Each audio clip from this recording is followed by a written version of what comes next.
محترم مسلمانانو په اوداسه کې مستحبات څو دي؟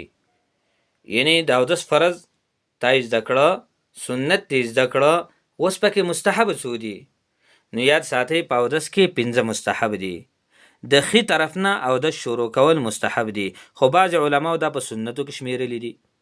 نو د ښي طرف نه اودس شروع کول دا مستحب دي. او نمبر 2 د څټ مسح کول، یعنی خلک چې بری څټ باندې لاس راکاږي نو د څټ مسح کول دا مستحب دي. او نمبر 3 د اودس کار په خپل کول دا مستحب دي. مطلب دا چې د اودس کار به خپل کوي، چا نه پکې مدد نه واړي، یاري چاته و ير راشه ماته وبو اچوا زه اودس کوم نو یا چې کوم دنه ما خپې وینځه یو خو عذر یغه جدا خبره ده. نور چې عذر نه چاته نو د اودس کار به خپل کوي، اودس کې بچانه امداد نه غواړي. نو د اودس کار په خپل کول چانه پکې امداد نه غستل دا مستحب دي. او نمبر 4 چې کله اودس تکینی نو قبله تبع مخکای، اودس تکیناستلو کې قبله طرف ته مخ کول دا مستحب دي. چې اودس کله کوي نو قبله طرف ته مخ کی او اودس به شروع کی.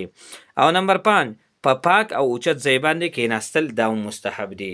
پاک ځای به ګوري، ګنده ځای بنوي، پاک او اوچت ځای باندې بکینی نو هغه ځای باندې بکینی او اودس په چکم دی شروع کی. نو په پاک او اوچت ځای باندې کیناستل دا مستحب دي. په اودس کې 5 مستحب شول.